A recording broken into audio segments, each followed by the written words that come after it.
COVID-19 এর রেশ কমতে না কমতে ফের একবার সোশ্যাল মিডিয়ায় গুঞ্জন উঠেছে নতুন এক ভাইরাসের, হিউম্যান মেটানিউমোভাইরাস বা সংক্ষেপে HMPV।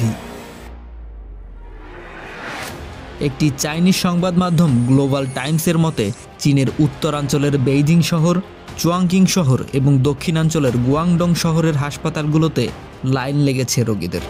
তারপর একে একে ভারতে এবং গত 15ই জানুয়ারি মহাকালীর সংক্রমক হাসপাতালে সানজিদা আক্তার নামে এক রোগীর মৃত্যু হয়, যিনি HMPV-তে আক্রান্ত ছিলেন। জনমনে এখন একটাই প্রশ্ন ঘুরপাক খাচ্ছে, এ আবার কোন নতুন ভাইরাস চলে এলো? ফের একবার কি আমরা নতুন কোনো ভাইরাসের কবলে পড়তে চলেছি? প্রশ্নের উত্তর হচ্ছে না, নতুন কোনো ভাইরাস নয়। ওয়ার্ল্ড হেলথ অর্গানাইজেশনের মতে 2001 সালেই ভাইরাসটি আইডেন্টিফাই করা হয়েছিল।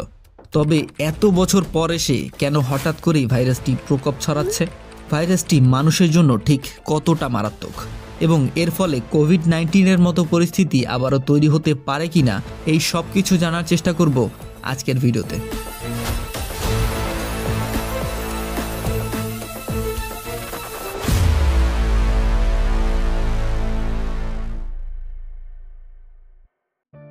HMPV বা হিউম্যান মেটানিউমোভাইরাস হচ্ছে একটি শ্বাসযন্ত্রজনিত ভাইরাস, যা মূলত ফুসফুস এবং শ্বাসতন্ত্রের সংক্রমণ ঘটায়। সাধারণত আক্রান্ত হওয়ার 3 থেকে 5 দিনের মধ্যে এই ভাইরাসের লক্ষণ দেখা যায়। প্রথমে সর্দি কাশি থেকে শুরু করে তীব্র শ্বাসকষ্ট এবং পরে নিউমোনিয়ার মতো গুরুতর অসুস্থতার কারণ হতে পারে। সাধারণত শিশু এবং বয়স্ক, যাদের রোগ প্রতিরোধের ক্ষমতা অপেক্ষাকৃত দুর্বল, সেই সব ব্যক্তিদের মধ্যে এই ভাইরাসের প্রভাব সবচেয়ে বেশি লক্ষ্য করা যায়। ভাইরাসের সংক্রমণের ধরনও অনেকটা কোভিড-19 মতোই। কোভিড-19 মতোই HMPVও সংক্রমিত ব্যক্তির হাঁচি বা কাশির মাধ্যমে বাতাসে ছড়ায়। এছাড়া ভাইরাস সংক্রমিত ব্যক্তি স্পর্শ করেছে এমন কোনো সারফেস টাচ করার পর হাত দিয়ে চোখ, নাক বা মুখ স্পর্শ করলেও এটি ছড়াতে পারে। তো বুঝতেই পারছেন ভাইরাস থেকে বাঁচতে আপনাকে কি পদক্ষেপ নিতে হবে। মাস্ক ব্যবহার করুন, দূরত্ব বজায় রাখুন এবং কোনো কিছু স্পর্শ করার পরে ভালোভাবে সাবান দিয়ে হাত পরিষ্কার করুন। একটা খুব জেনারেল অ্যাডভাইস ডাক্তাররা যে কোনো ফ্লু আক্রান্ত রোগীদের দিয়ে থাকেন, হাঁচি বা কাশি দেওয়ার সময় হাত ব্যবহার না করে নিজের কনুই ব্যবহার করার, যাতে আপনি যদি ইনফেক্টেড হন তাহলে আপনার স্পর্শ করা কোনো সারফেসে জীবাণু ছড়াতে না পারে।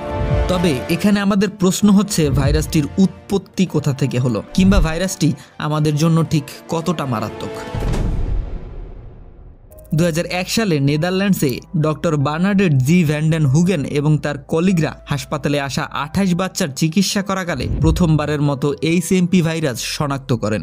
তবে এক সায়েন্টিফিক রিসার্চ পেপারের মতে প্রায় 200 থেকে 400 বছর আগেই এর অরিজিন হয়েছে এভিয়ান মেটানিউমোভাইরাস থেকে।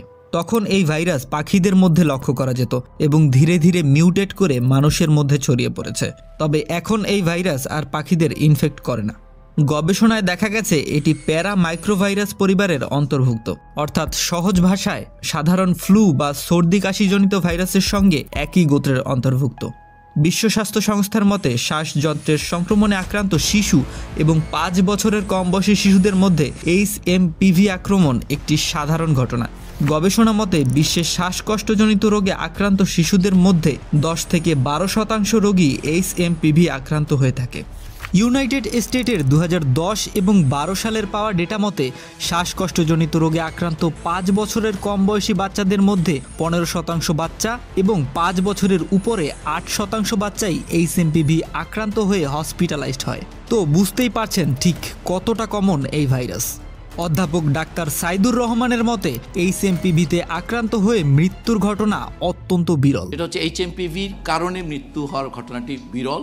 অর্থাৎ আপনি যদি সুস্থ এবং হেলদি ক্যাটাগরির মানুষ হয়ে থাকেন, অর্থাৎ আপনি পুরোপুরি স্বাভাবিক জীবনযাপন করছেন, তাহলে আপনাকে HMPV আক্রমণ নিয়ে এক্সট্রা কিছুই করতে হবে না।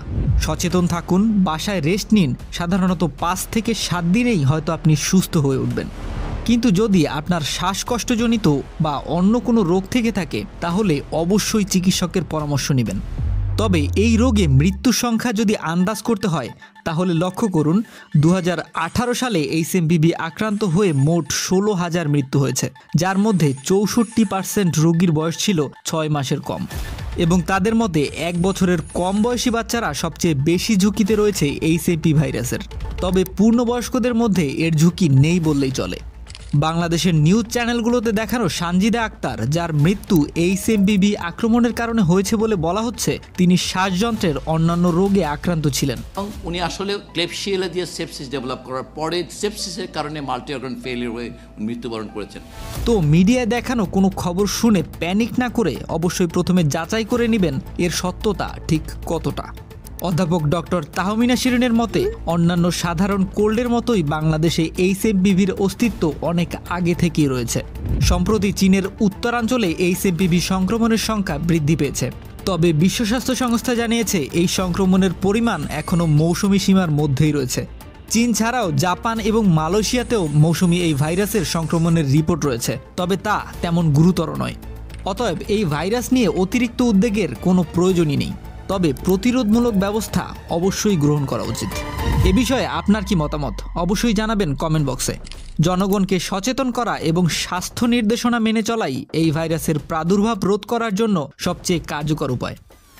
ভিডিওটি ভালো লাগলে অবশ্যই লাইক করবেন এবং পরবর্তীতে কোন টপিকের উপর ভিডিও দেখতে চান তাও জানাতে পারেন আমাকে। তাছাড়া প্রতিনিয়ত এমন ভিডিও দেখতে চ্যানেলটি সাবস্ক্রাইব করে পাশে থাকা বেল আইকনটি অল করে রাখবেন। দেখা হবে আবারও নতুন কোনো টপিক নিয়ে। ততদিন পর্যন্ত সুস্থ থাকুন, ভালো থাকুন।